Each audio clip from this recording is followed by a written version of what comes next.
And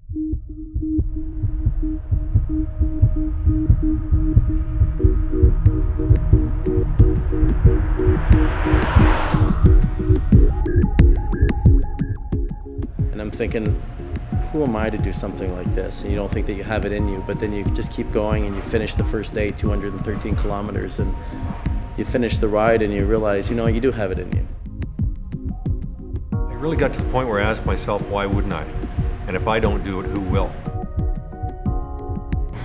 But this ride is not for everyone. This is an event that really challenges you from your soul and your heart. Riding your bike for 100 or 200 kilometers and the pain that you feel doing that pales in comparison to getting up every day and having chemotherapy when you're 5 years old.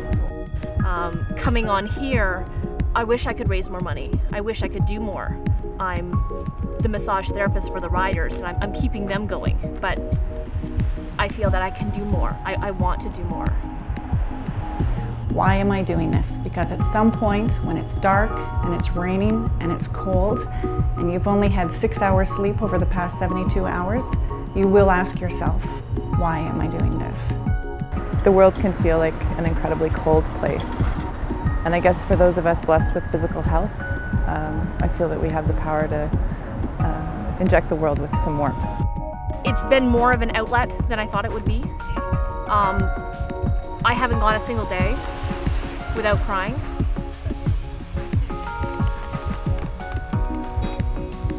You're a team, and you're gonna finish it like a team. You're doing this for the kids, all of us. This is the start of the most ambitious charity cycling event ever. 50 cyclists and 50 volunteers will attempt to travel more than 7,000 kilometers across the world's second largest country. Hundreds more will join along the way in shorter stages through major urban centers. Their equally ambitious goal is to raise awareness and funding for the 1,200 children diagnosed with cancer every year in Canada. This is the start of the Sears National Kids Cancer Ride and a 19-day journey that will change the lives of everyone involved. First day, guys. What time is it right now? It's 6 a.m. 6-ish? We thought about joining the yoga crew that we just saw in the park over there, but they left, so. Because we don't know who's who's. We might by the time we hit Halifax. One of my goals was when I turned 40, I wanted to ride across America in honor of my father who had cancer when he was 40. And through that journey, we dedicated each day to individuals who had cancer. And as the stories poured in and we read them, it was really took a transformation for me about how important the cause was. And as we read the stories of children, it really had a deep and lasting impact on me. So that's the journey started really with Along Kids Cancer in the year 2002. And really that was our first foray. And we said at the end of that ride, wouldn't it be great if instead of a few of us, we could really create a national movement, a national cause for childhood cancer. I'm not worried about this event. You know, we're 15 minutes into it, 2 car accidents, half an hour late. It's all good. It's all good. We got 19 days. I think actually at the pace we're going to go, it's going to be 30, 32 days. You know, give or take a week. A little late. Better late than never. Yes. We had an eventful ride here. We lost the side view mirror. Clipped the mirror on the bridge. Got completely lost. Yeah. I didn't have enough gas. Took out a few curbs. You were driving? I was not driving. For the record, I was not driving. You know what? Our driver did just fine. We start as a team, we end as a team. One of the teams had a little minor traffic infraction, and we want to make sure that everyone's part of this. The team overcomes anything. A group of committed individuals can do anything, and this group will do it together. So we want to make sure everyone has the same experience, and everyone's committed to the same elements of this ride.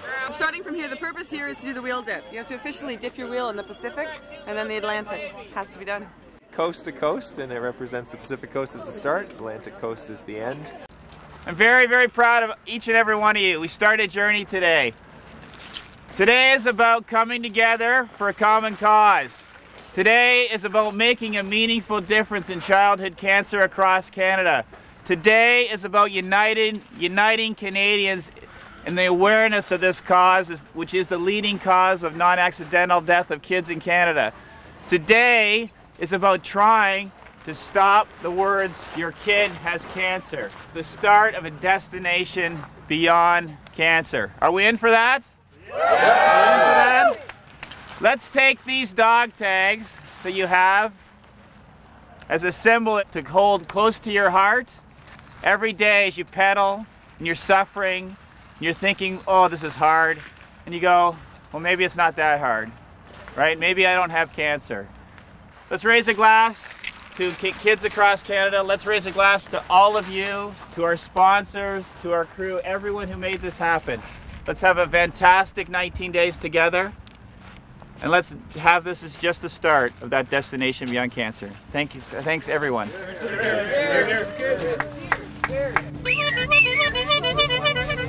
I'm feeling pretty good. Actually, I'm kind of feeling a little bit anxious after 6 months of training and fundraising and not seeing the family and on special diets. Yeah, I'm raring to go right now. I've gone through like a wide range of emotions. A couple of weeks ago, I was scared out of my skull. Anticipation. We're all eager to get ready. We're ready to roll and to start the trek across Canada. So it's a boiling point here right now where we're ready to roll and really put literally the rubber to the road. Also here is a rider named Andy Brooks. At 16 years of age, he is the youngest participant in the event. That alone could make him exceptional. However, after a 10-year battle, Andy is a cancer survivor. Well, I first had cancer. I first diagnosed when I was 3. I remember going through like MRIs, taking CT scans, needles, going in almost, I would have an MRI about 4 times a week, and needles, I would have one every night.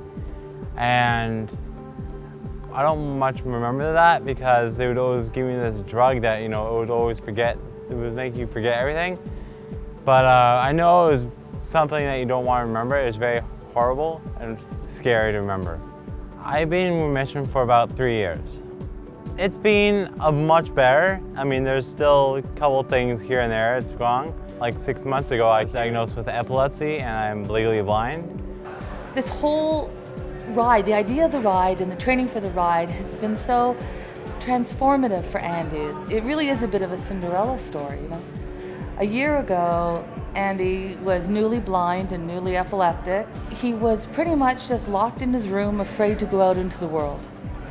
And this year, he received Boston as guide dog, but he received something really, really big from Coast to Coast, which was a sense of self-esteem. Not only did he start going out in the world, but he started to train. And instead of being victimized by his body from the legacy of the cancer, all of a sudden Andy started to make friends with his body.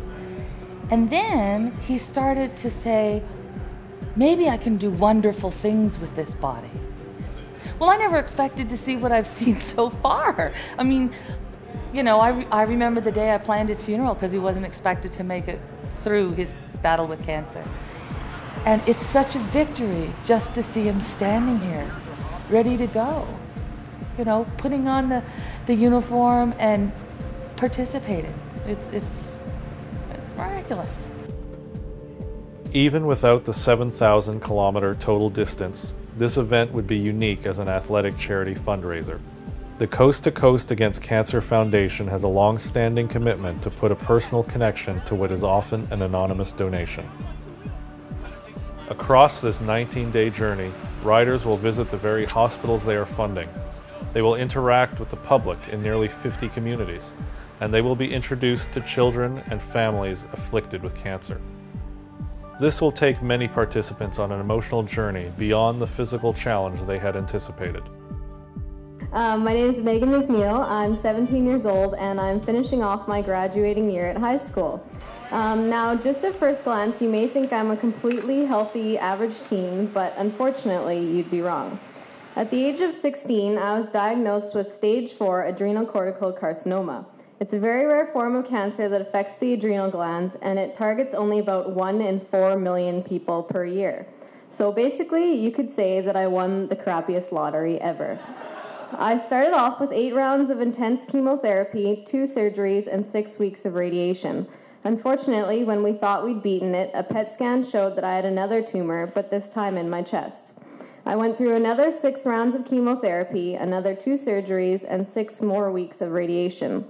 I'm now receiving a more natural therapy twice a week, and, knock on wood, all my scans are showing good results. Thank you. On this little blackberry, I have sponsors and friends from across, actually, the world listening to this. So let's give them a round of applause on this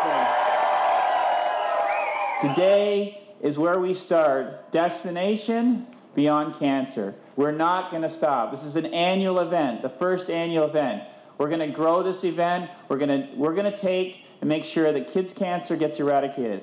Our goal, I don't want to have a parent like some of our friends, like Louisa, who's on this call, who lost a daughter.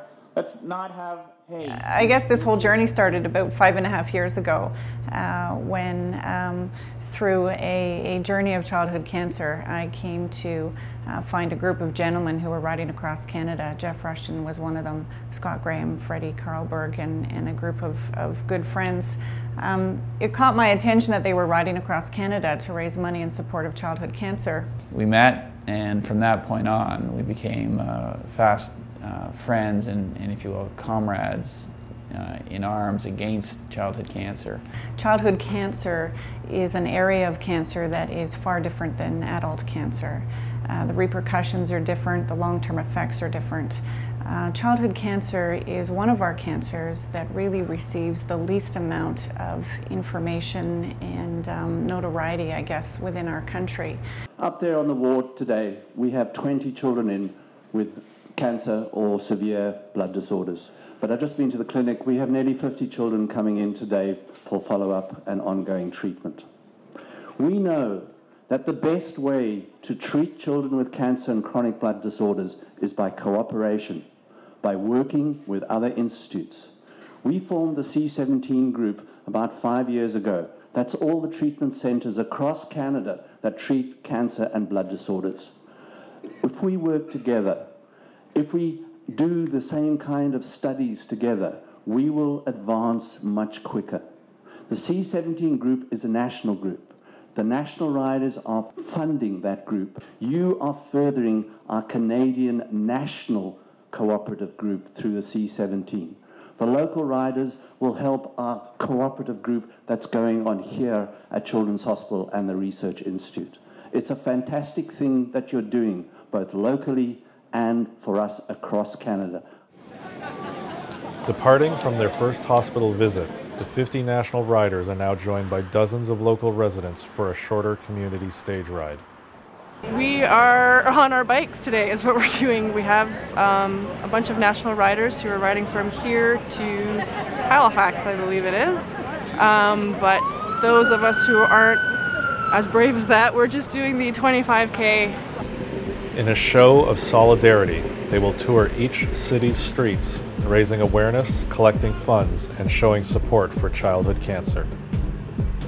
Well, I work at Children's Hospital, and I think it's a great way to raise money for cancer and cancer research.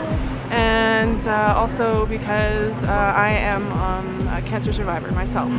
I was 14 when I was diagnosed with Hodgkin's, so I know how important it is to raise money for causes like this. After a short distance, the local riders will return home, and the Sears National Kids Cancer Ride will begin in earnest. At the outskirts of Vancouver, the mass of national riders will disperse into 3 distinct groups. These smaller teams were previously determined based on ability and speed. So we just left Mission, which if I remember correctly is about 120 kilometers from the start. We're now 25K outside of Mission on our way to Hope. Just entering the mountains. So we're about 150K into the event. While one group tackles the first 200 kilometers alone, the remaining cyclists will play a game of leapfrog, advancing ahead in transport trucks and motorhomes. These teams will rest in handmade bunks built into the back of 3 transport trailers and wait at prearranged transition areas until called upon to carry on in relay fashion.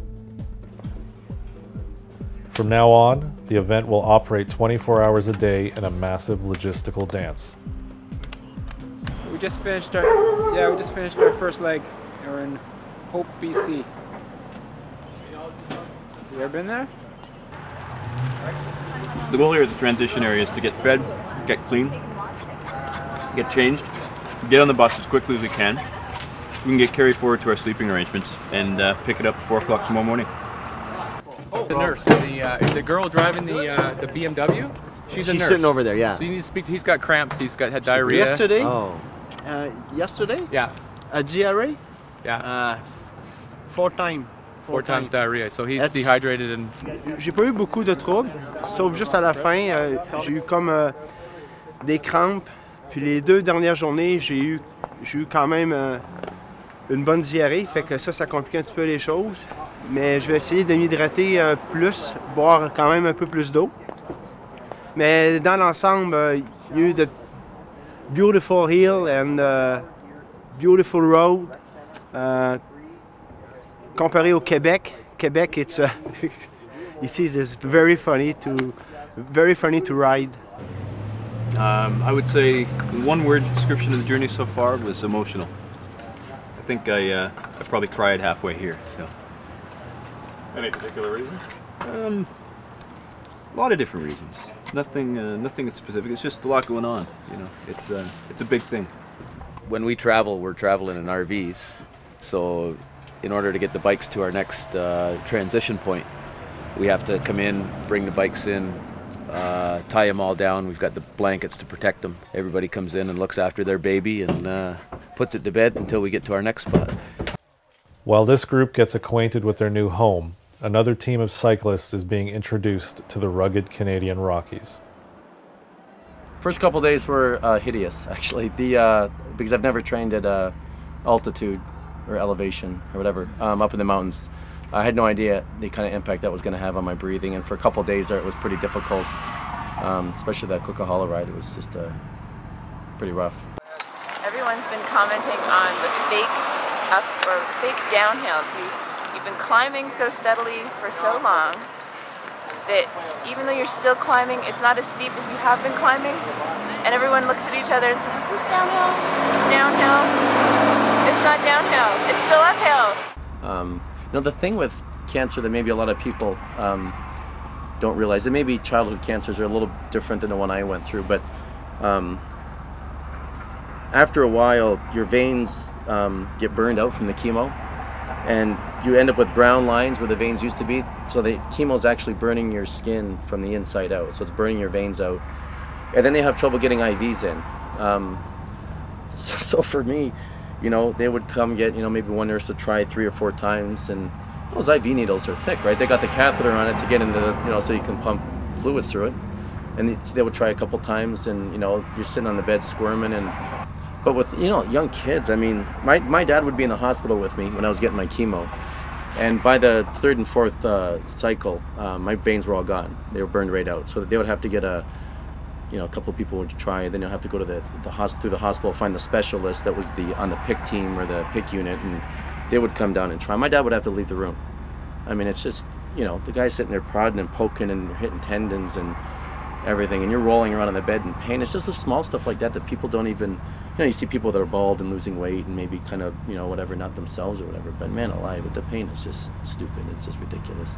So when I see stuff like that, it's just heartbreaking, you know, knowing what they're going through, the chemo and everything else, and how it affects their bodies and what they have to go through in order to get the chemo, and just rotten.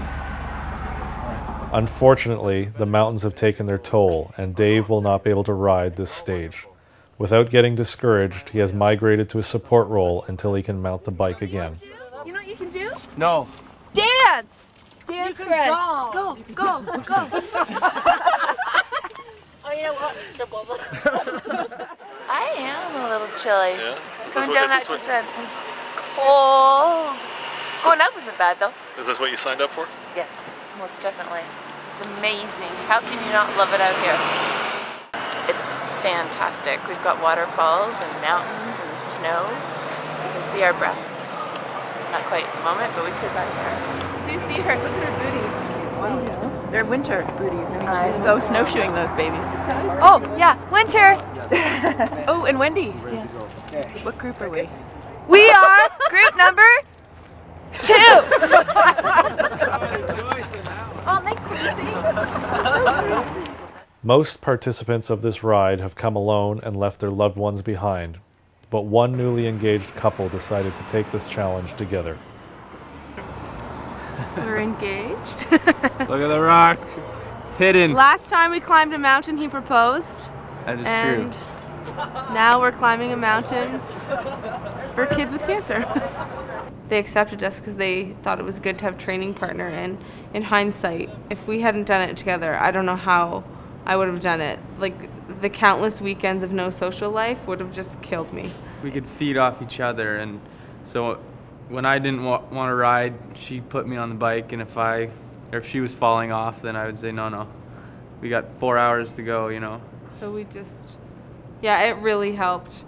The one day we were doing an indoor training ride, and I think it was 4 hours, and Scott was helping someone with a project. So I had to do 4 hours by myself, and then he had to do the 4 hours by himself later in the day. And like that morning is when I realized being alone in our apartment, we live in a small apartment, so sitting on the trainer for 4 hours by myself was brutal.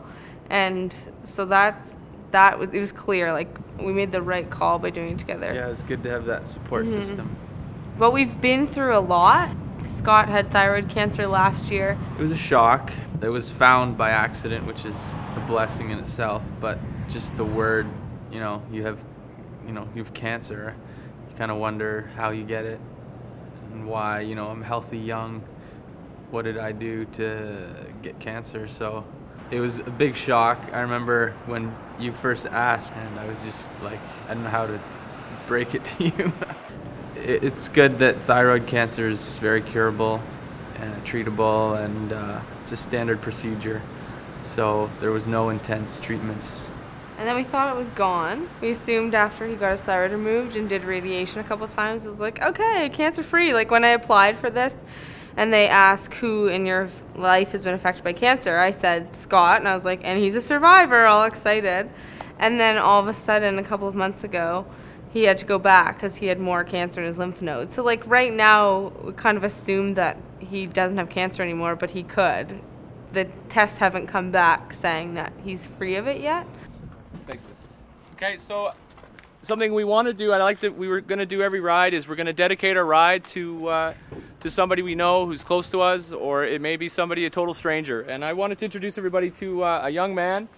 His name is Jack. And Jack is a very special boy. At 9 years old, Jack was diagnosed with leukemia, ALL, and Jack is now 14. I met him about 3 months ago, and Jack is an amazing kid.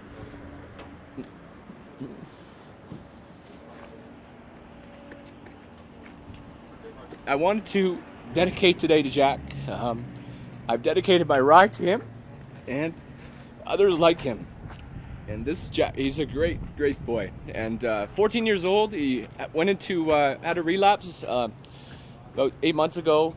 He's coming through it, and he's on his way again to recovery. So again, this is why we ride, guys. And I want to say, let's ride for Jack today.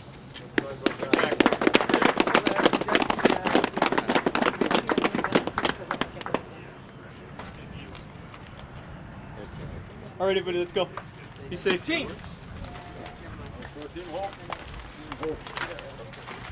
On three. On three. Oh, we need everyone. Everyone. Get him in. Get him in. On three. 1, 2, 3. 1, ho! Constantly renewing their motivation, the 3 cycling teams clear the Rocky Mountains and continue their 5-hour relay rotations, passing through Edmonton and turning south to Calgary. A number of kids that we met along the way that just blow you away. I mean, what these kids are dealing with. I mean, 9-year-olds, 8-year-olds and younger, 12-year-olds that have cancer and yet are executing entire business plans because they think that other kids can benefit from some of the things that they have to offer. In Rocky Mountain House, Ross, our group leader, had saw a program on TV about Brody. He was in the hospital. His mom brought him some scrapbooking materials, and he was in isolation for a lot of the time, but the one day he was out in the ward and he was doing his scrapbooking out there, and the rest of the kids all kind of gathered around, and they started scrapbooking. So he told his mom that he wanted to do scrapbooks for the kids, and she basically told him, you know, if you want to do this, you know, we can't afford to do this, so you're going to have to find another way. So 2 or 3 days later, she figured that he was just going to let it go, and he came up with the name. He started hunting down funds, and his goal was to give every kid in Alberta that's in a cancer treatment facility a scrapbook. And he comes onto our RV, you know, shakes your hand, introduces himself, hands you a business card, and turns out he's raised $50,000 to ensure that every kid that ever gets cancer in Alberta can have a scrapbooking kit so that they have some way to pass the time and enjoy their stay at the hospital. Oh, last night he was up until about 11 o'clock, and is it time to go, Mom? And today is a really big day, and then on our way to Rocky Mountain House, he realized he forgot his bike. So he wanted me to run home and get him his bike, and I said, no, we can't do that. But this is a really big day for him. He's very excited, very nervous. Overwhelmed by the attention, Brody retreats to one of the RVs. He's gone through a lot. There was another time we almost lost Brody last summer. He broke out with the sores, which is very common in children, but his sores went from inside his mouth, his throat, his esophagus, all the way down to his stomach lining, into his bowels, into the lining of the anus, and then he broke out into a very mysterious rash that covered his entire body. We do have a picture of him on his website. It was the sores on his mouth. A lot of people think it's chocolate, but it's not, it's blood. The chances of survival, if you get this disease, it's a 90% chance that you're going to lose your fight, and Brody beat it. He just had the determination to get through it. And then it was after that when he went into septic shock, so we almost lost him twice in the last year. And that one's a hard one because that was a really tough time. And that my other kids were putting the kids together, and anytime anybody's cell phone rang, they were afraid that Brody had passed away. And we really didn't think he was going to make it that night, did we? Do you know who Andy is? This is Andy. Here, come over and say hi. Hey, Brody. Look, Andy's a kid with cancer like you, and he's one of the national riders. And this is his guide dog, Boston. Do you like dogs? Yeah, because he's Andy's guide dog. So Andy, normal until he warms up. Andy's cancer left him not able to see. He's blind, and it gave him seizures too. So Boston helps him with both his seizures and his blindness. This is called Beat It Journey. From the day that Brody was diagnosed, this beat here signifies Easter. It was Easter Monday 2007 that Brody was diagnosed with cancer. And each of these beats represent a treatment that he has experienced, a poke, the needle, the chemos, the LPs, the blood transfusions that he has endured since April of 2007. And the frightening part about this is that we're 5 months behind on his beads. Each bead represents one treatment that he's had. Wow. And like I said, we're 5 months behind. And how long is this gonna? For 3 years. This is only April, May, June, July, August, September, October, November, December. This is only 8 months. 8 months, and you gotta add another 5 months. Yeah. To it. Yeah. And then, but this will be going for 3 years. So, and this part here, this here, which is, I was going to show it to you guys before you left. A day before we put the first 100 Scrapping with Cancer kits together, Brody went into septic shock and ended up in the ICU. His blood pressure was 58/38 and still dropping. And he ended up, these are all the blood transfusions that he needed in the ICU. And that's all within a 24, that's a 24-hour period. Day, this yep. many. And he was more upset that he missed putting the scrapbooking kits together than being in the ICU and spending Christmas in the hospital. So he ended up, this is what the incredible kid, what he did is he got a specimen jar, put it by the bedside, and this is a kid who just came out of the ICU, and no doctors, no nurses, no visitors could come in unless they put change in. In 1 month he collected over $400 by his bedside. Sharing the common bond of cancer, Andy was able to coax Brody from his shell before continuing on his way to Calgary. What are those? Cows. Those are cows. He's just having a lot of fun right now today. And that's the main thing for him, is that he's enjoying his time. What's he doing right now? He's been helping take the bikes off the truck and visiting with all the riders by the looks of it. So He was filling water bottles last time I saw him. Oh, he's filling water bottles. Okay, so he's definitely doing his part here, I think, to help these guys go on the way and to get to Calgary from Rocky Mountain House. That experience of children and families meeting riders and volunteers is, I think, a real moment of truth in this event. It is the reason that we are out there. It's a very private world for families. These are people's children. Families of children with cancer tend to lead very isolated lives. They spend long hours in the hospitals. They spend long hours at home away from crowds of people. You really want to avoid being in contact with too many people because of their compromised immune systems.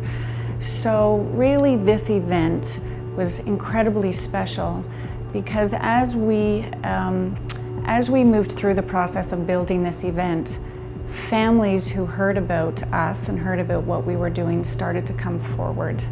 That's what makes this such a special event.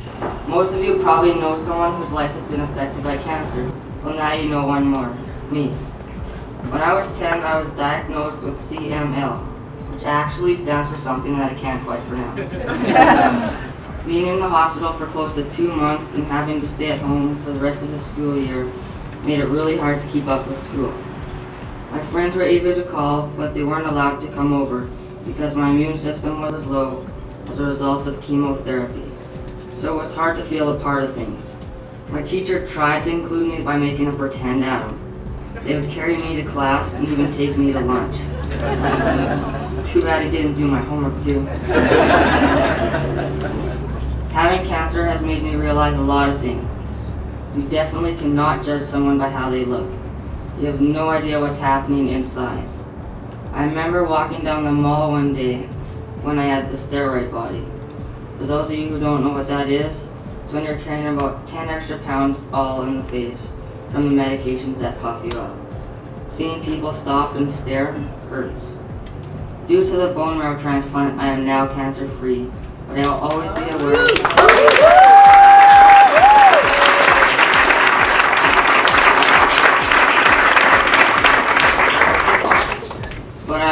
be aware that I had cancer and always fear someday it may come back.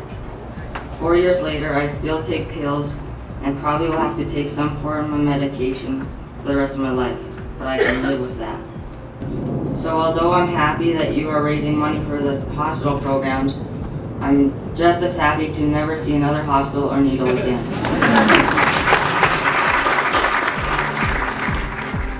Departing Calgary, the national ride hits the Great Canadian Prairies. The terrain will flatten, but the riders are entering a 5th consecutive day of perpetual exertion. We haven't really got our whole pad set up yet. It's everybody's still working on it because we haven't really had time. We've been behind schedule for a couple of the days, but it's kind of cozy though. We're starting to get our pictures up, starting to get the bikes and stuff, the process working. Another day or two and we'll have it down pat and we'll be able to get lots of sleep. And, it's actually warm sleeping last night. Yeah, so it's worked out well. We got a couple hours sleep in here last night and a couple hours on the RV. hopefully we'll get more on this shift. No big snores.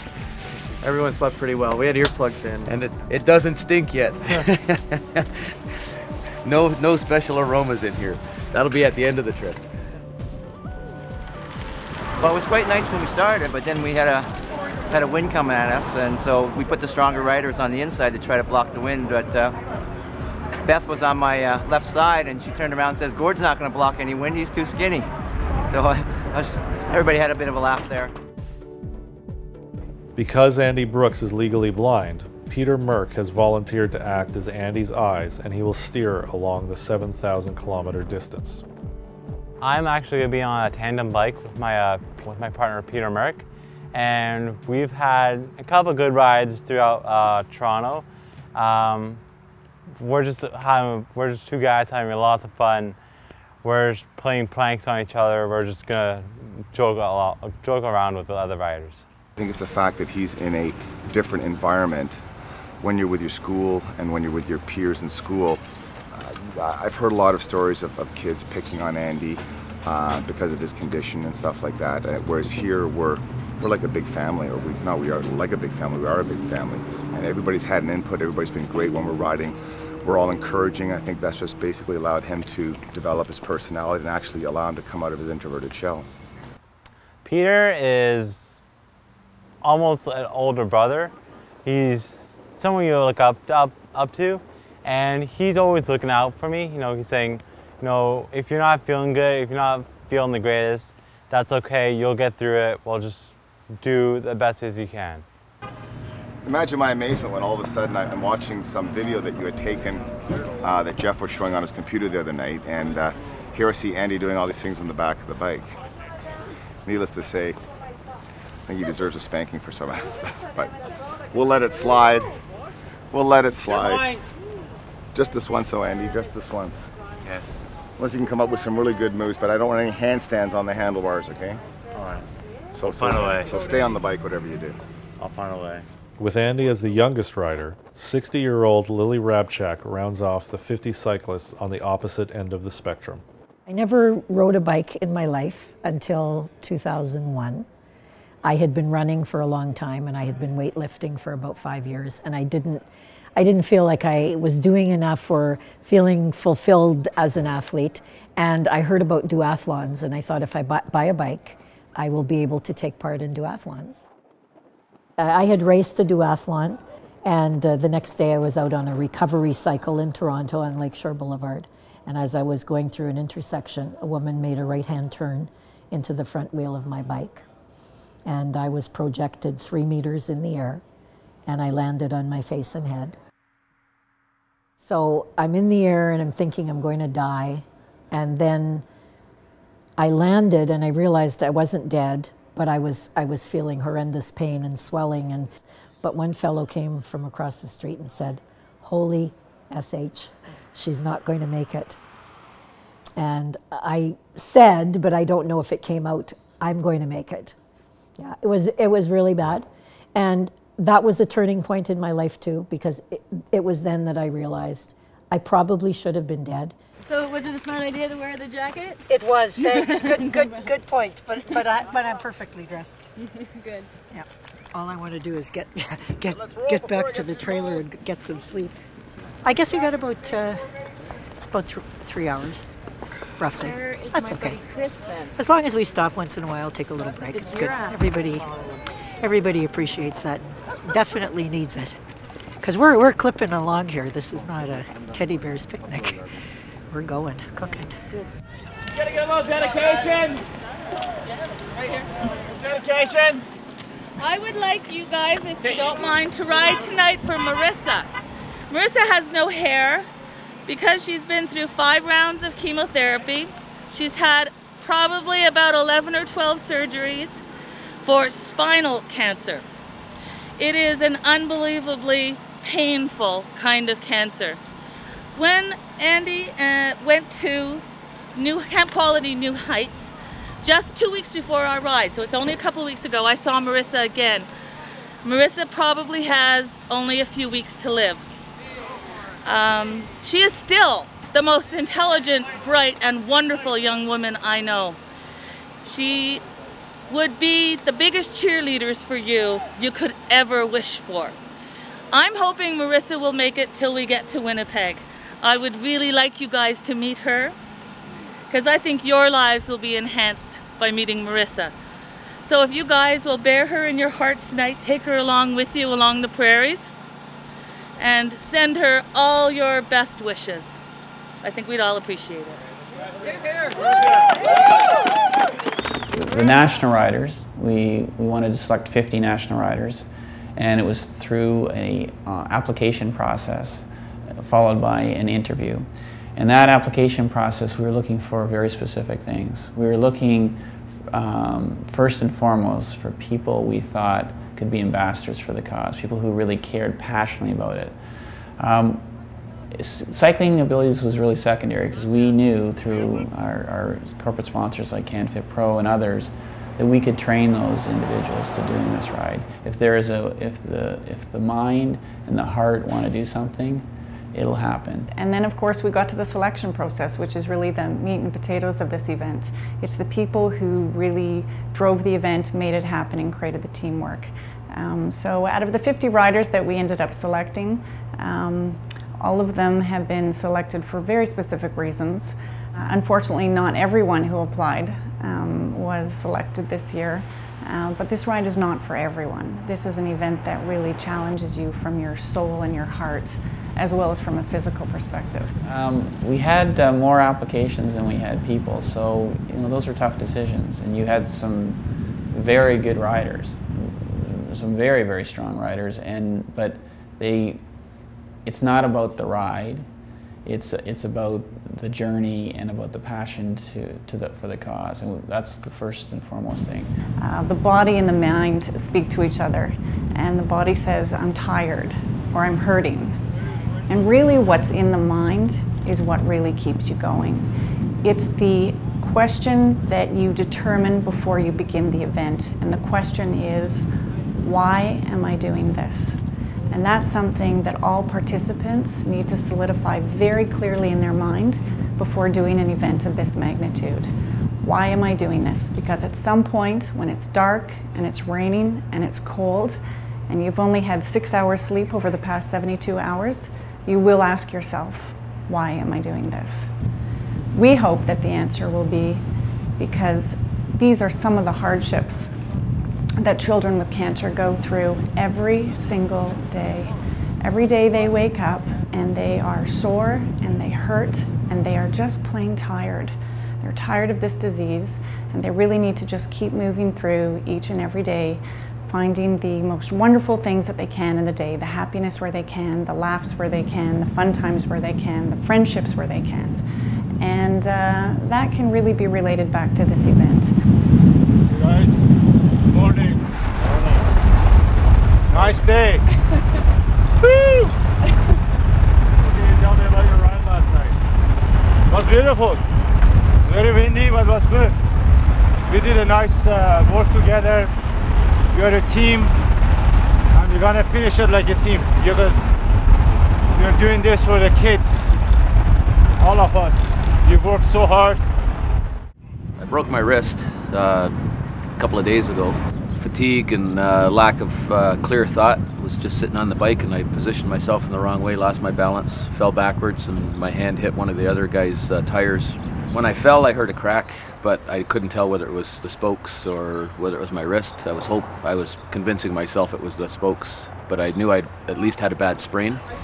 But the hospital was fantastic. When I went in, I told the doctor what I was doing. He'd actually seen the information on TV.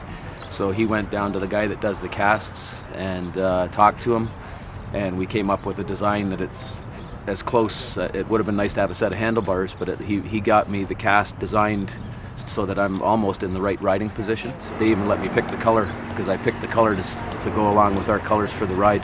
I just use this to really focus and think like, you know, I'm not gonna face my pain and give up when those kids are dealing with so much more. I pulled my Achilles tendon and hopefully Joanna's going to tape it up so I can keep riding and make it to Halifax. We did a lot of fundraising and I think we have a commitment to make to all of our sponsors and people who donated. Also just to come into the cause is something that's really important to me, and has become a big part of my life, and I just want to make sure that I'm able to do what I set out to do. And if I don't finish, it's not the end of the world. I mean, we still raised more money than we expected, and that's what's really important, and we're still raising awareness. So I'll be along for the ride, but I would rather be on my bike than in the RV.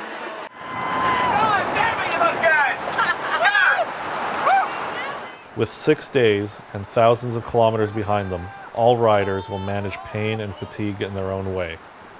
Dave Punga, who was forced out in the mountains, has rejoined his group, eager to make up for lost time. Very good. Yeah, 2 in a row. Actually, it's probably the best ride I ever had. Great team. Solid effort, even with the wind. Yeah, it was just really good. Excellent. Yeah. Are you having any difficulties? Me, personally? Yeah. Not today. Not today, good. No. Good. The mountains kicked my ass a bit, but other than that, it's been pretty good. Great. Thank you. Right on. We'll see you later.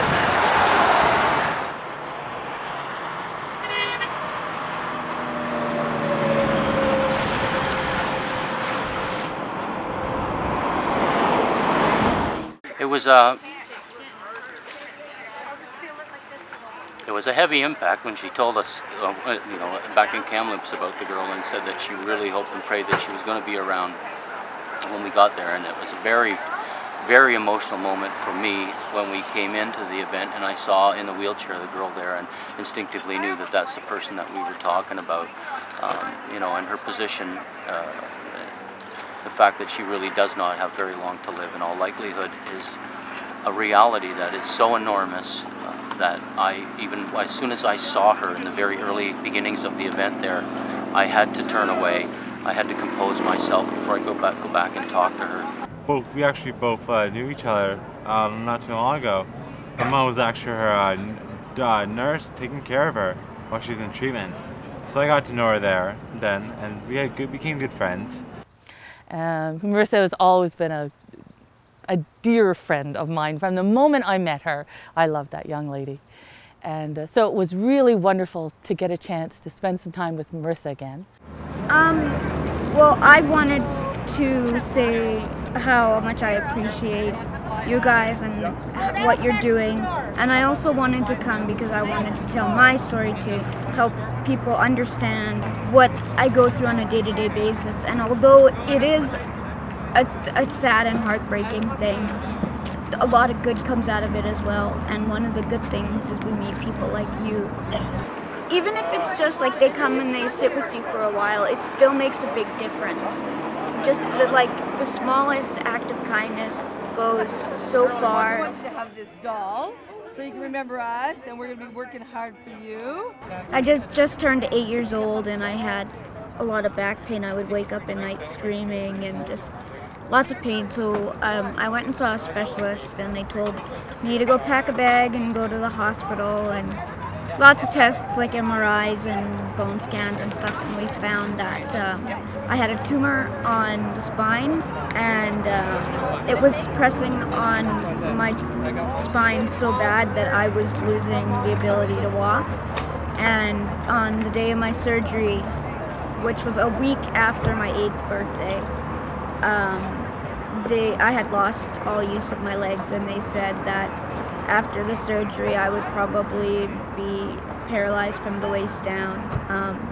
And I don't know if you can tell, but I'm not paralyzed from the waist down, so they were wrong about that one. But I had lots of radiation and chemo, and unfortunately there were a lot of negative repercussions with that, but it did in fact save my life. Some of her effects of her treatment are she has hearing loss as a result of her treatments, and also during the radiation, because it's in her thoracic spine, her esophagus was burnt as well, so her esophagus is very, very narrow. For a while she had to have a gastric feeding tube. Then shortly after that, we found out that it had came back for the second time, but it traveled up the spinal fluid and into my brain, so I had 2 brain tumors, which were unoperatable. So we decided we would use radiation and chemo for that one, like we did the first time. And then after that, it came back for the third time. And the third time it came back in the spine again, in the lower, just a bit lower from where it originally was. And then we decided we would do a little bit more radiation and chemo, but a different kind of chemo. And then that shrunk it down, and I stopped chemo again, and then it came back again for the fourth time. And it, like, we say it comes back, but for me it comes back in tumors. So although the way to explain it is it came back 4 times, there has been many different comebacks, so it technically has come back more than 8 times, but it's just easier to explain it as the chemos. So after that, we stopped chemo again, and then we found out that it was back again, except there were so many tumors in the spine they couldn't count them all, and they ranged from size from like really super small to really big. And right now I'm currently going through chemo again, but we can't do radiation because I've had over 125 radiation treatments, which you're not supposed to have that much. But because my cancer is so rare, when I was diagnosed the first time, the last known person with something like mine was 10 years. Okay. This is going to be tough because... sorry. Yeah, that's okay. I don't know if I can do this. She's amazing.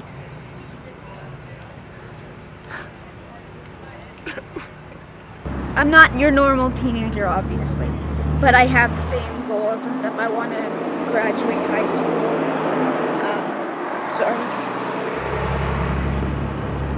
And I want to get a good job. And, sorry.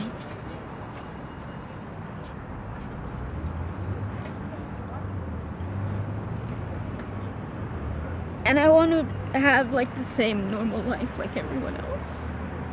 Although things are gonna have to be adapted, and I'm aware of that.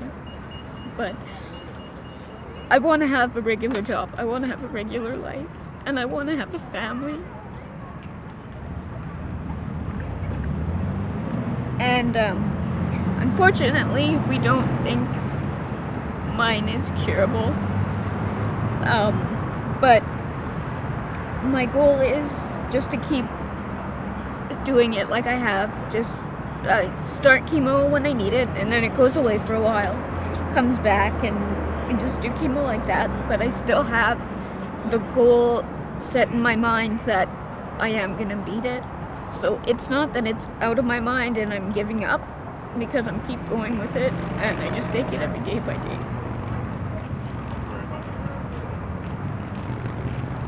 Uncertain about her future, the riders are simply grateful to have met Marissa and must continue their journey east. From here, the terrain will change again as the riders depart the prairies and enter Ontario. I think what they can expect is some busy roads. There are areas of Canada that just don't offer much in the way of nice, leisurely country roads, but they can expect a lot of scenery. Certainly, some off the beaten path sections to the route as well. So, and they're going to expect some hills. I think most people probably think the Rockies are the biggest challenge because they look at the mountains and they go, wow, those things are big. But they don't realize that we don't ride over the top of the Rockies, we ride through the valleys and along the rivers. And so I think Northern Ontario will be a surprise for people. So the frequency of the hills and the steepness of the grades. And then the East Coast shouldn't be underestimated either, because that's one where you do go over the top of the mountains.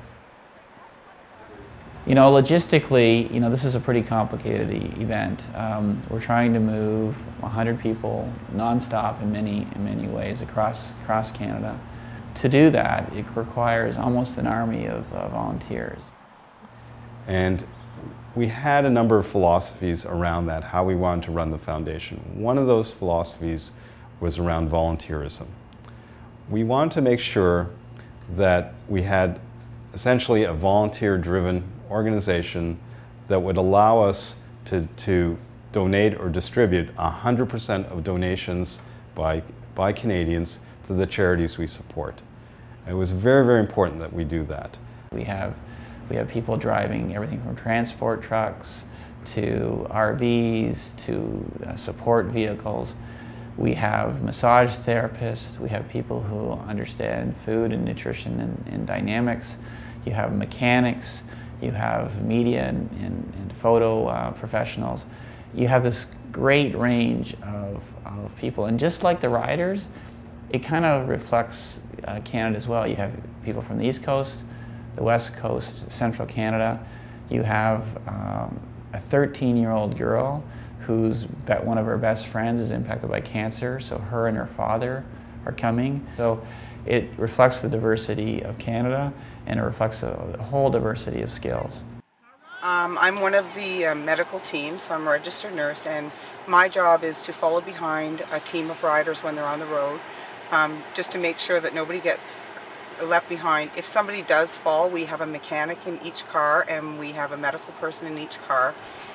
The thinking is that we can fix the bike and the person, and we're right there so that they don't have to wait until someone comes along to pick them up. And so always, whenever there's riders on the road, there has to be somebody there to protect them. We've had several family members with cancer, and the most devastating was our nephew Scotty. He was 12 years old. He died in January 2006. And watching what it did not only to Scotty, but the whole family, 5 years of their life was run by cancer and cancer treatments, and everything else was kind of put on hold, and that family was tortured for a long, long time. As the riders approach Thunder Bay, many are aware of its significance in another historic moment in cancer awareness. It would be here, on September 1st, 1980, that Terry Fox would be forced to stop his cross-Canada Marathon of Hope. Before succumbing to 2 lung tumors, Terry had traveled 5,000 kilometers over 143 days. He would pass away 10 months later, at the age of 22. It is especially significant for us to be here today. First, it marks the halfway point of our journey. From here, every pedal stroke brings us that much closer to our destination beyond cancer.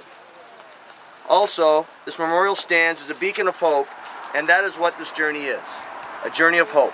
Hope that we can improve the lives of children with cancer and their families. Hope that someday children and their parents will not have to hear the devastating words, "You have cancer." Hope that someday we won't have to ride across the country to make that possible. We hope to emulate Terry Fox in another way. It was in Ontario that people began to take notice of Terry, and momentum began to build. As we enter Ontario, we can feel the change. We can see how people are connecting with our journey, opening their homes and businesses. We have already witnessed many moments of great generosity and selflessness, and it moves us and it energizes us when we need it most. As we leave here, we know that there are still hard days in front of us, but we also know that our best is also out there, the day when we beat childhood cancer. Compounding the difficult terrain of northern Ontario, the weather has turned wet and cold, with nighttime temperatures just a few degrees above freezing. These adverse conditions are punishing all the riders. Despite a good effort through the prairies, Dave Punga is suffering again. My left knee started giving me trouble maybe 4 or 5 days ago, so I had to. I called my doctor, gave him a heads up, so he called ahead on the ride and set up a cortisone shot. That seemed to work fairly well. Then 2 nights ago, I ended up with some vomiting and diarrhea and whatnot, so that's really set me off quite a bit. And although I'm still not well today, I'm going to give it another shot, see if I can't ride a little bit. I think I lost 3 days to the knee and 1 day yesterday, so 4 days total out of, with the mountains too, yeah, that's right. I lost a day or 2 there probably. Yeah, so maybe 5.5 days with the altitude and the knee and the sickness. I trained for 6 months. I'm certainly not going to sit on an RV if I can't help it anyway. Unfortunately, the net result for Dave shows that he has had to sit out for about half of the cycling stages. Frustration is only natural, but he does make a determined effort to stay part of the event. Despite individual setbacks, the momentum is building. As the national riders progress into southern Ontario, they enter the nation's population corridor, with half of the Canadian population living between here and Quebec City. Each community stage ride opens with larger and larger crowds, building through London, Hamilton, Mississauga, and reaching a climax in Toronto. You know, we're in Toronto today. It's unbelievable. You look around here, we've got hundreds and hundreds of people that are coming out to join us, supporters that some that know us, some that don't, all united by a common cause for kids' cancer. My entire company's here, my family's here, my friends are here. It's pretty cool. Well, it really energizes you when it's kind of like you hear the noise and then you go like, who's making all that noise and why are they making it all? Because we don't feel like we're doing anything special. It's almost indescribable because you just get all the emotions flowing as you're coming in, and there's more and more people. So obviously it's nice for the families that live here too, and you can see it in their faces. They get all excited and emotional, seeing their families, knowing that their families are going to be here.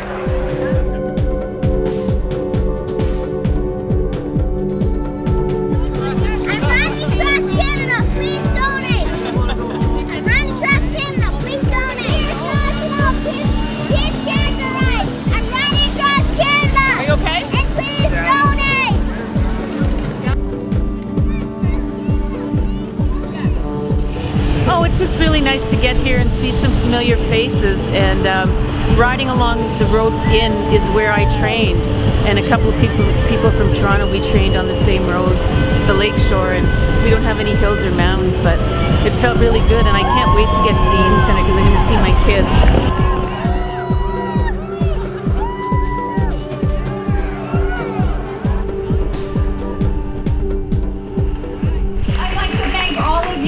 Coming to our home, and what I mean by our home is Sick Children's Hospital.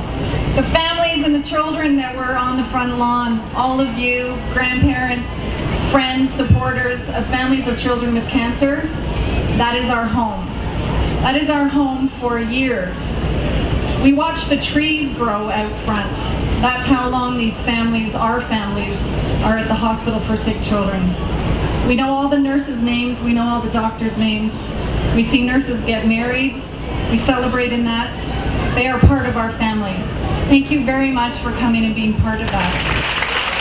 So today we have a very special guest. We have Miss Madison. I'd like to ask Miss Madison to come up, please. Let's give it up. Give it up for Miss Madison.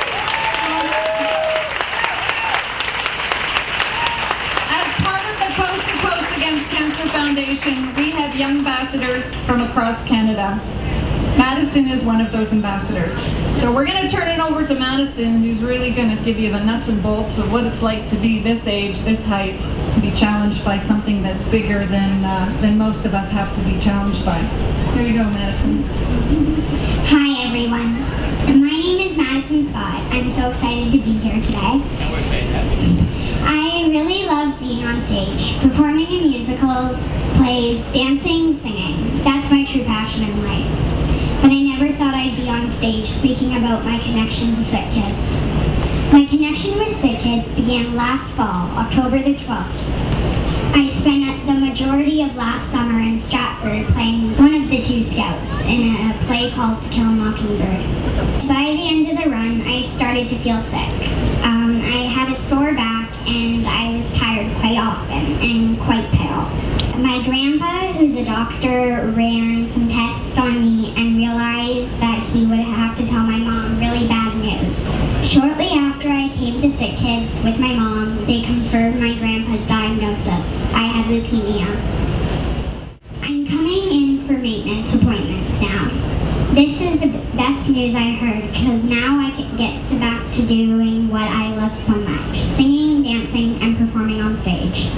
I know that the doctors, the nurses, the child life specialists, and all the other staff here at Sick Kids work here every day to help kids like me get out of the hospital and get back to living and fulfilling their dreams.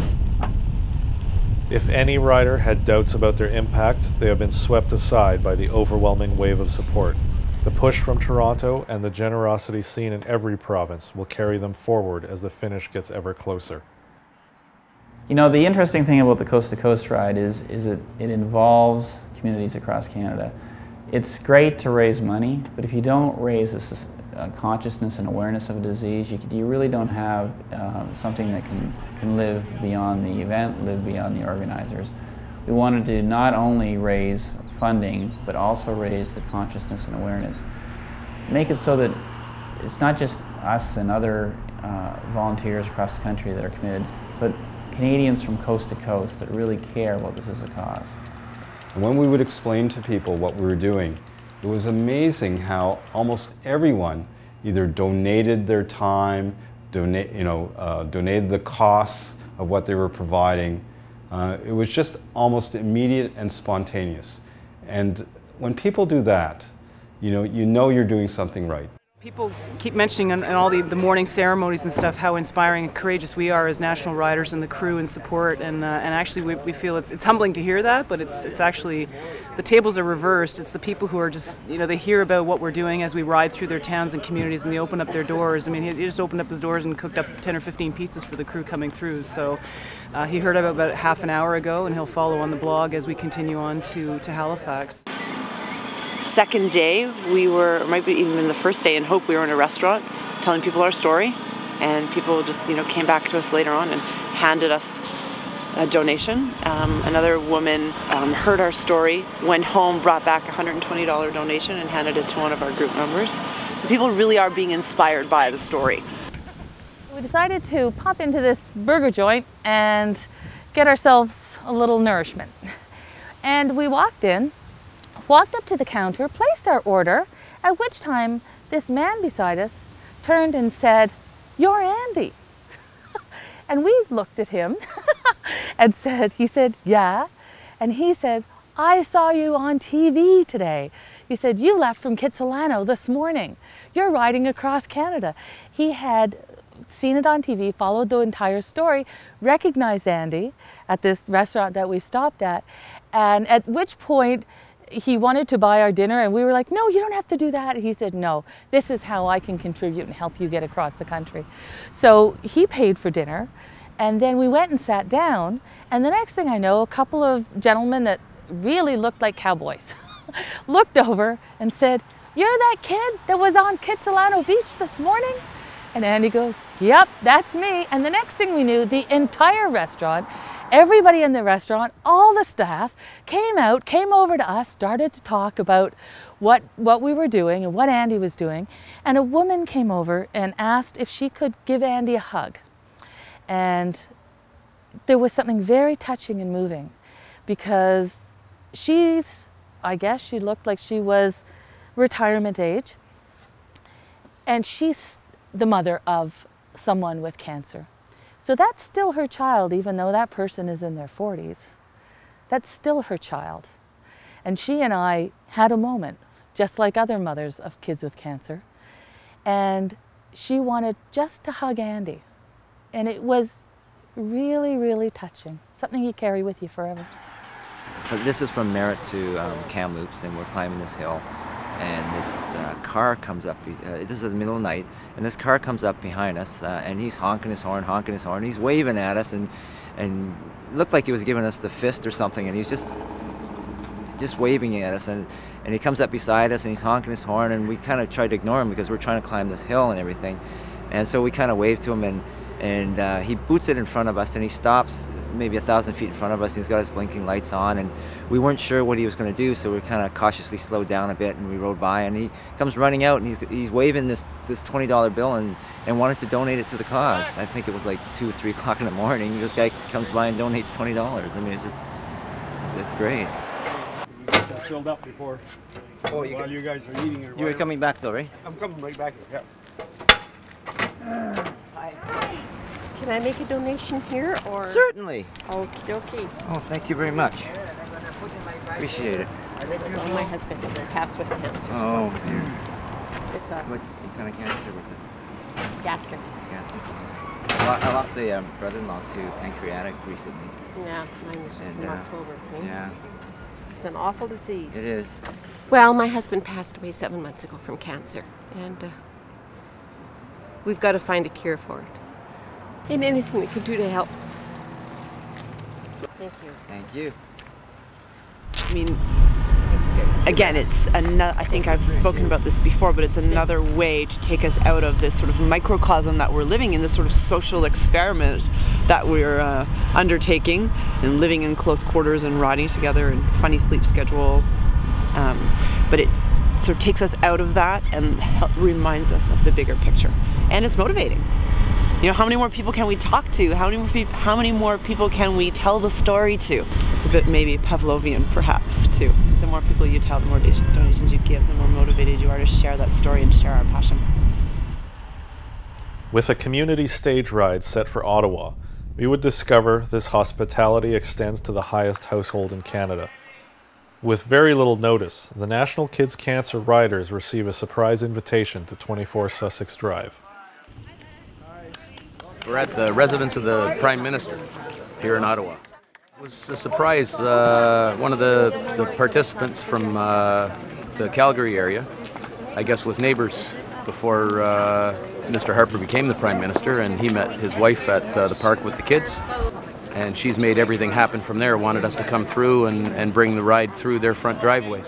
The Prime Minister's wife, well, the Prime Minister and his wife are neighbors of Neil's. Neil on our ride. They made arrangements. She found out that we were coming through and that he was actually on the ride, and she very quickly made arrangements for us to come in here and pass on through and say hello to her, and they got some great snacks for us and stuff like that. And she's obviously a very, very down-to-earth woman. Pretty cool. He's been experimenting on some very high-calorie bars. There's one in a bag over there. I didn't know whether you wanted sticky fingers or whether you take it along, but on that table over there, there's some drink, and we have Gatorade and water over by the table there. But I guess first, Jeff, you want to organize. It's very rare that people get an opportunity to come into a site like this, so it's quite a privilege for all of us to be able to be here today and to put this forum on the front doorstep of the Prime Minister. Okay, up. 1, 2, 3, and we're off. Okay, so why don't we just hold here, there, now.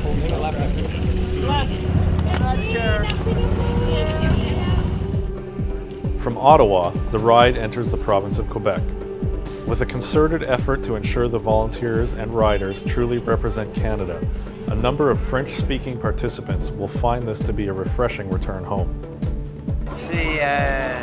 Très chaleureux parce que ça fait longtemps que les gens me manquaient, l'environnement me manquait. On peut dire aussi parler français, c'est différent parce que c'est pas de question là-dessus, c'est juste parce que on se sent plus chez nous. J'ai eu un très bel accueil des gens de Sears où je suis arrivé, j'ai rencontré ma famille et ça me donne un autre petit boost d'énergie pour continuer jusqu'à Halifax. For others, returning home will be a reminder of their original motivation to participate. J'ai pas pu faire ce projet-là. His mom died 1 month before. And, la chance que j'ai eue d'entendre parler de la fondation Coast to Coast, pour moi c'est comme une seconde chance. And he did it for the road for my mom. He's at elle serait fière de moi. Dedication for his apartment, his mother, and he is sure that his mother. Thank you.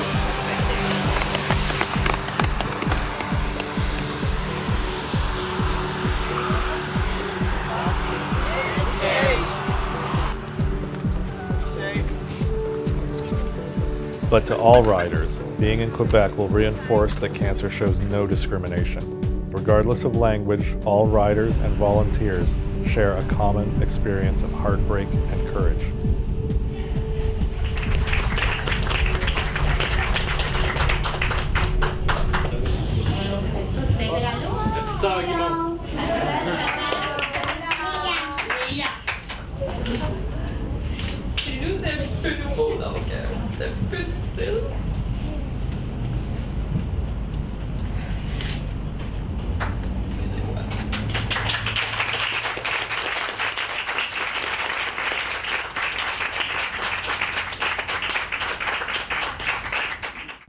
c'est quand on est porté hors confort, hors contexte, dans notre routine quotidienne, dans nos petits conforts, notre lit confortable, avec les personnes qu'on aime qui sont toujours là.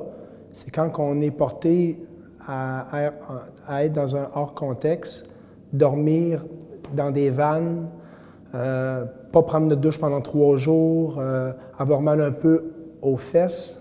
Quand tu pars le matin puis que tu entends des témoignages de jeunes qui sont malades puis qui passent des traitements, ça finit pas, ça te ramène à dire c'est vraiment rien ça à comparer à qu'est-ce que les enfants peuvent vivre. Fait que c'est toujours bon de ramener ça pour dire, écoutez, vous, c'est un passage qui va se terminer, mais il y a quelque chose de mieux après. Tandis qu'eux, ils vivent juste dans l'espoir.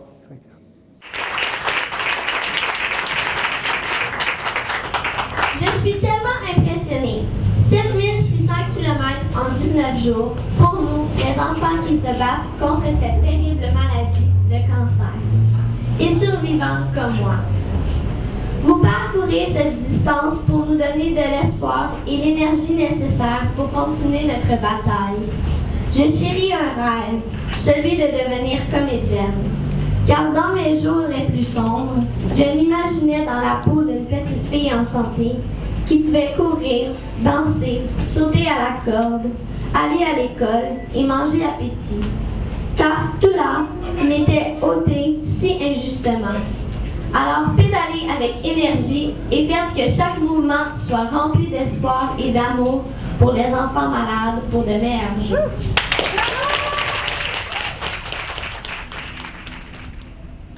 Leaving the province of Quebec puts their finish clearly in mind. From this point, crossing New Brunswick and Nova Scotia will take little more than a day. It's our last ride as a group, and I just wanted to say that you guys have been awesome. We have the biggest diversity of rider experience and ability, and we've come together as a group, and you guys have impressed me to no end. You know, we've ridden together, we've worked together, we've gotten along, and we have 1 day left after today. So I just want to thank you for the privilege of working with you and cycling with you. And I think we're going to have a great ride today. The weather has improved, and after a few days of pelting rain, so we're going to have a great ride. Oh my God, I can't believe you're here. You just can't fall off your bike, okay? Because I was going to surprise on the ride, but then I figured you'd fall off your bike. I would have fell off my bike. That would be really bad. It was clear to me which riders, their first goal was to ride across the country. And sort of as a secondhand thought that, well, you know, raising funds and raising awareness for kids with cancer would be great too. But the main goal was really that I've always wanted to ride across Canada, and this is a great opportunity to do it. Those sorts of riders I watch with interest, because you cannot help but be changed dramatically by this event. In the beginning, it was, yeah, well, it's something I'm going to do. It's very exciting. It will be good exercise. It'll be another trip across the country. But the deep reality of what we are doing has only come home as I have heard all these appeals and thank yous. And I was thinking about, you know, this young boy who basically has suffered so much, and he's come back from the dead. I just weep all the time, and I don't even care anymore. I was trying to brush them off, and it doesn't matter. It's good, healthy crying. Remember you asked me at the beginning what I was hoping to get out of the trip, and I think what I actually got out of it was much different than what I was anticipating getting out of it. Sometimes bad things happen to us, right? Some of us get sick. I think it's our attitude when we go through it that determines really the outcome of the situation. I think situations pretty much are neutral, and it's our response to them that really matter. And so to stay a part of it, keep a good attitude, actually really helped me figure out the real purpose for the trip. It was really enlightening for me too, because I guess I didn't realize how strongly Andy felt about the cause. And that was really what would strike me when he met these other children. Andy, in truth, he wasn't there for the biking at all. You could have told him it was, you know, yachting across the Atlantic for kids' cancer, and Andy would have thrown himself into it 100%. For Andy, this trip, this ride, this goal really was about the cause. And I watched him be refueled every time he got to meet one of these kids. Every time he got to say to them, yeah, I had that done too. And every time one of the kids would say to him, you're really riding across Canada? You really had cancer like us? That, I watched him blossom a little bit more every time.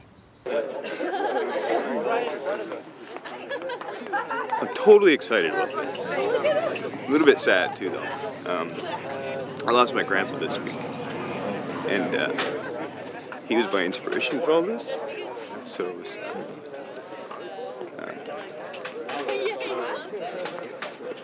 it was a tough week. So I'm just kind of thinking about him now. Everybody, close. Everybody, everybody, just hug the people behind you. Close. Let's hug. Close. Hugs. I'm very proud of everything you guys have done. We'll talk more about that tonight because otherwise I'm going to lose it here today. But I'm very proud. Each of you came here for a reason. I want you each to think about that reason as we ride this last 110 kilometers. And I want you to think about your role as ambassadors for this cause. We're going to start here this year, and this is going to grow and grow. I also want to bring you back to what this is all about. So we started this because we had people that we cared about and loved that were impacted by childhood cancer. We started this because we wanted to make a difference. So I want Louisa, who we met in 2003 at the halfway point of our coast-to-coast ride, and she called and was reaching out for someone to help her with her loss of her daughter. And Louisa's going to dedicate today, I want us all to dedicate today in memory of Louisa's daughter. So Louisa, okay, and it's going to be hard for Louisa, so. I'm not sure. I'm not going to speak very loudly, so maybe if everyone could move in. A little closer. Although I have a little closer. Although I have no issues speaking about anything in front of anyone, it is not my comfort level to speak about our personal journey through childhood cancer, but we're going to do our best. The words "your child has cancer" is profoundly shocking and devastating and frightening. These frightening words, "you've got cancer," became real to our family when my daughter Alexandra was 6 years old. Our lives changed instantly, and so did our value and belief system. Alexandra was a most beautiful humanitarian who was loved on the cancer ward. She was diagnosed with leukemia when she turned 7 years old. The next 4 years were horrendous as she faced chemotherapy, radiation, 12 surgeries, a relapse, and a bone marrow transplant. But life continues on, and as a parent, it's important to lead your family and continue to lead life in a positive way. The 3 years of treatment included numerous hospital stays spanning 2 to 3 weeks at a time. Numerous Christmases were spent in the hospital unit, juggling children, gift-giving, and festivities, trying to create new traditions with our new life. Sick Children's Hospital's friends and families were remarkable. Gifts and a decorated tree were left on our front porch from kind and knowing friends who knew there would be no time for Christmas shopping and no time for tree decorating. These are some of the wonderful acts of kindness that we will never forget. Alexandra missed 2 full years of schooling, which is often the case. Weeks and weeks of treatment turn into months and months, and with each passing period we stroked off the calendar 3 complete years of treatments. Well, almost. Alexandra was very excited about starting back to school into grade 4. All of us were looking forward to putting this disease behind us. We did everything that all families do in August. We purchased new knapsacks, we bought school clothes, new shoes, and wondered who the friends in her class would be this year. The final week in August, on a routine visit to the hospital, Alexandra relapsed. A child's relapse after 3 years of treatments is a devastating blow to every family. Sharing the news with her and her siblings was one of the hardest things I had to do. Her knapsack, full of brightly shiny pencils and lined paper and colorful binders, were relegated to the back of the closet.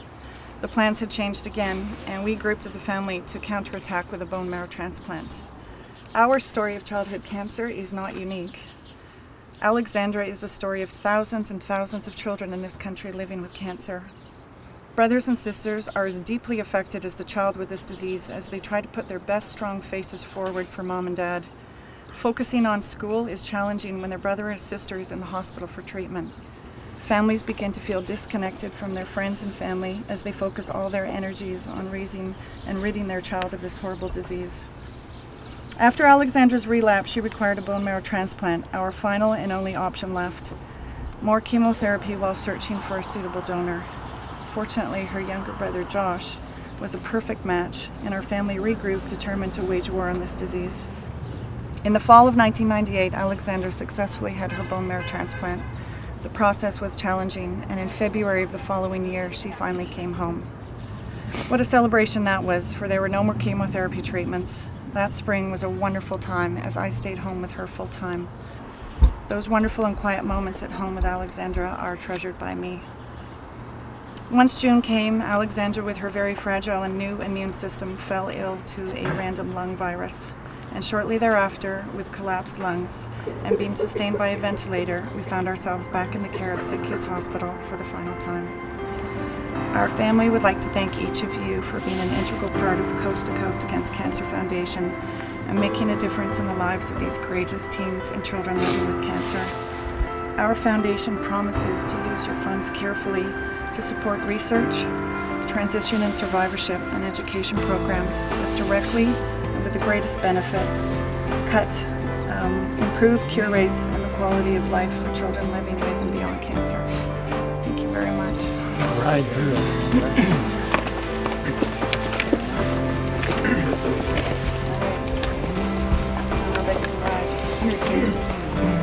Hey team, ride hard.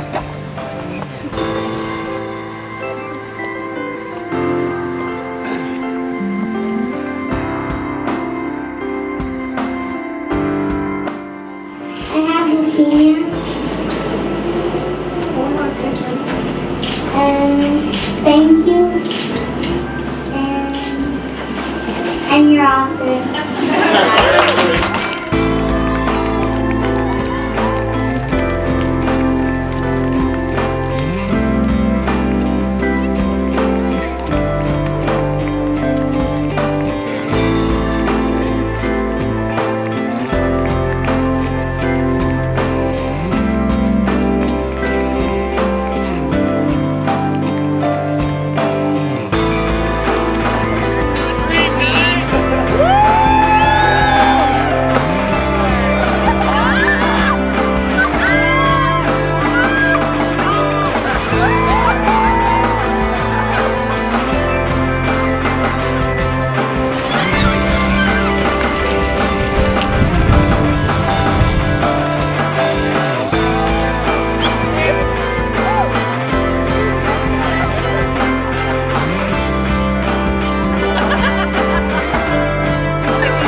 well, you're such an inspiration, this is why we do this, well, this is why I do this, so that I can educate people like them and I can get them to get into the whole process and things, and like I said before, if it wasn't for them, I wouldn't be here, so I'm just returning the favor.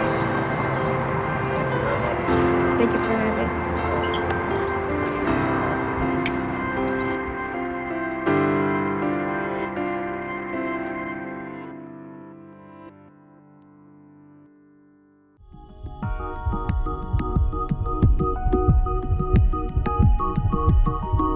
Shows what we're doing this for.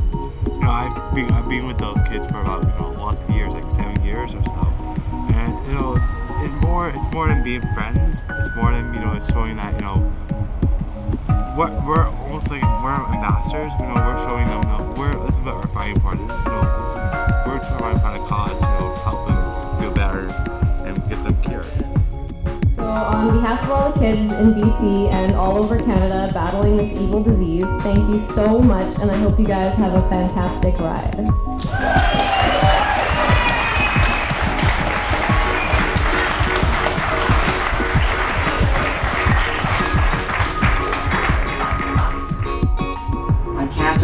experience has taught me to live life to the fullest, have fun, be kind, and do what's right. That's my motto.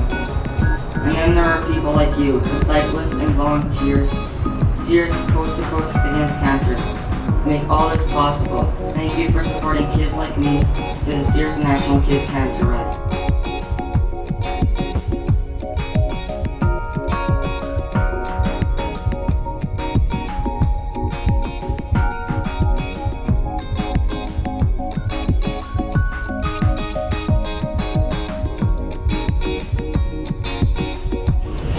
Thanks to all of you here today who worked so hard at riding your bikes across the country to help raise money for research into cancer that affects kids like me and all my friends that I met on the cancer ward. Make sure the next time you see me on stage that you remember that it's people that like you who care about others that helped make my dream come true.